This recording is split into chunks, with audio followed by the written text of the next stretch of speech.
La demande de certificat d'autorisation de démolition. Oui.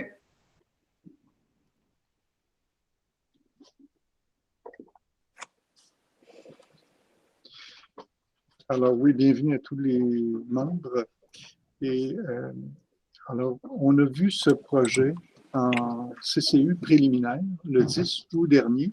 Il s'agit de la démolition d'un immeuble situé au 3929 à 35 avenue Coloniale. Alors, la présentation est essentiellement la même. La seule chose qui est nouvelle ce soir, c'est que j'ai reçu des dessins révisés sur les différents points que vous aviez soulevés lors le 10 août dernier sur le projet de remplacement. Donc, tout ce qui est bâtiment existant, évidemment, il n'y a pas de nouveauté.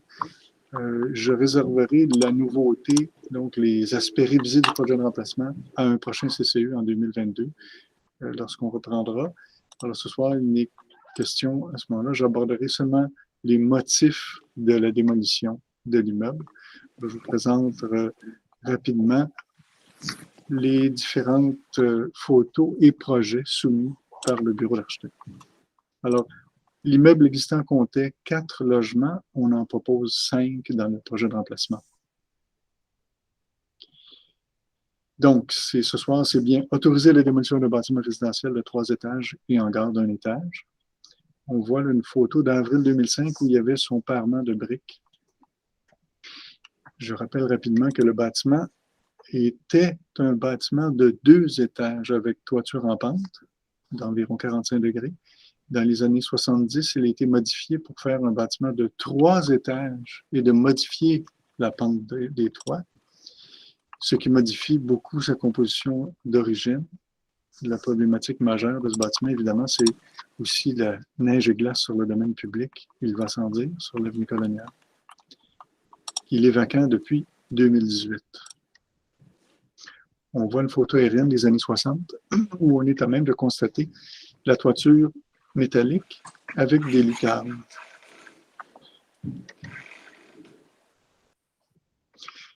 Je montre la présentation pour le comité avec les dessins des architectes au dossier. Alors, il s'agit évidemment de l'intersection Napoléon-Colonial.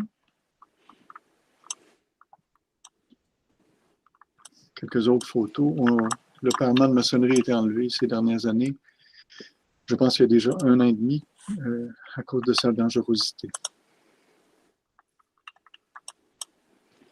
On voit un peu qu'il y avait une adresse aussi sur Napoléon, qu'on voit un peu en haut à droite, le 104, mais c'est le même immeuble.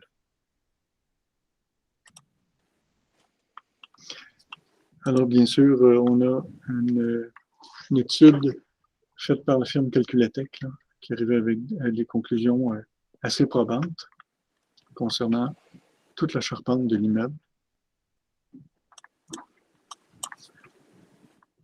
Je reviendrai sur ces différents éléments. Et les architectes nous ont donc proposé le projet de remplacement conforme, sans mezzanine au toit et avec une toiture extensive sur l'immeuble en façade.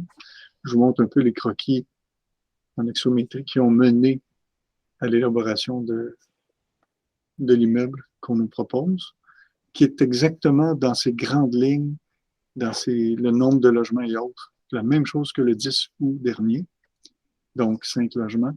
Ce sont des grands logements dont plusieurs comportent 4 chambres.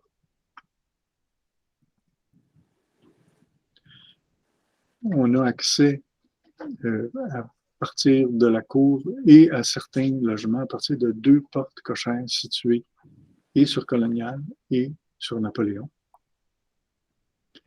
On voit un peu en transparence la cour intérieure qui est développée.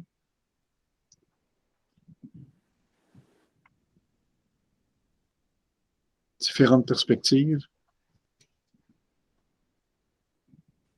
Le rez-de-chaussée gris que vous voyez, c'est de la pierre calcaire-Saint-Mer et de la brique d'argile en grande majorité sur l'immeuble.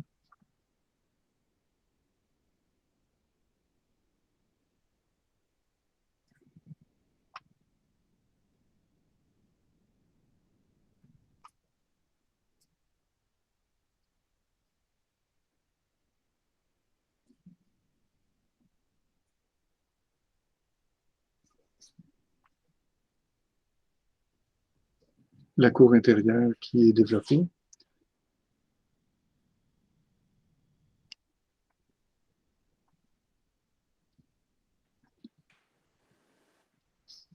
La cage d'escalier principale est en verre. On a les différents matériaux qu'on aura l'occasion aussi de revoir en PIA, en CCU, qui sont plus détaillés que la version précédente, ainsi que la maçonnerie qui, elle aussi, comporte à certains endroits des motifs. La grille architecturale, donc dans les portes cochères, qui a été aussi développée et avec une porte, évidemment, et une plaque de métal perforée. On a les plans de plantation des différentes espèces qu'on retrouve au sol, en cour avant, et aussi, bien sûr, dans la petite portion avant où on a une plantation de type extensive et les différentes espèces. Étude d'ensoleillement qui n'a pas changé, étant donné que la volumétrie est la même. Et je passerai rapidement, si vous le permettez, le jeu de plans qui, lui, les plans d'architecture plus détaillés, alors, qui nous montre l'immeuble existant et la proposition en implantation. Alors, on note là, sur cette intersection que la seule relation avec l'intérieur de l'îlot, c'est en haut à gauche ici, en implantation, la seule ouverture, étant donné qu'on a deux murs privatifs coupe-feu aveugles.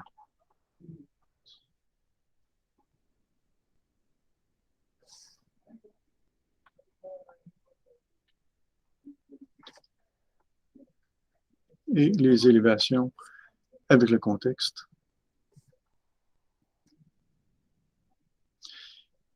Alors, j'arriverai tout de suite à la démolition qui reprend pour l'essentiel exactement les grands points de ce qu'on a vu le 10 août dernier. Je sauterai tout de suite aux recommandations de la direction qui sont toujours les mêmes, c'est-à-dire de façon préliminaire, la direction est favorable à la démolition pour les motifs suivants. L'état actuel de l'immeuble ne permet plus sa conversion ou réutilisation de la charpente. Les trop nombreuses transformations de l'immeuble au fil des ans ont fait perdre ses caractéristiques architecturales d'origine, dont la forme du toit. Le potentiel du projet de remplacement au langage architectural contemporain, avec ses portes cochères et l'introduction d'une cour intérieure plantée pour les nouveaux logements. La direction recommande que l'approbation soit soumise aux conditions suivantes, alors que la condition du projet soit débutée dans les 12 mois après la délivrance du permis de construction, que soit déposée une garantie bancaire irrévocable ou une traite bancaire au montant de 50 000 $ avant la délivrance du certificat d'autorisation de démolition. Le projet de remplacement, ce sont les mêmes considérations que la dernière fois. Alors, rapidement, la direction a fait des recommandations en janvier 2021 sur un projet préliminaire. La proposition volumétrique a bien évolué.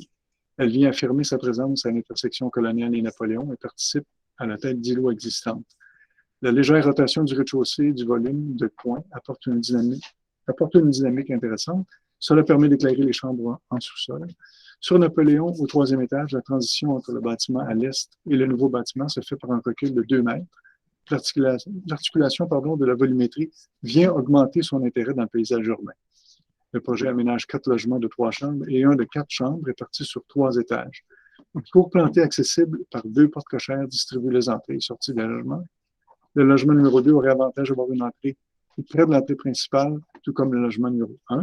L'étude patrimoniale et le rapport d'expertise en structure sont déposés sur le site partagé de l'arrondissement au bénéfice des membres du CCE.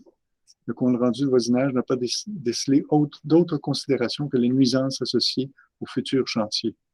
Le projet de remplacement révisé sera revu au comité consultatif d'urbanisme. Et voici les prochaines dates d'approbation. Alors, la séance d'aujourd'hui, il manque seulement ce qu'on a décidé aujourd'hui de revoir le projet en CCU une dernière fois avec la demande de construction. Je vous laisse la parole là-dessus.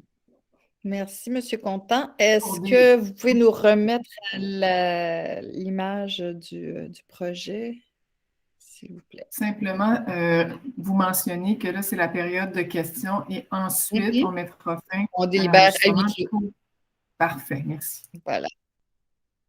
Donc, est-ce qu'il y a des questions, besoin de précision? OK, ça semble assez clair. Donc, on va terminer la séance publique pour passer au huis clos.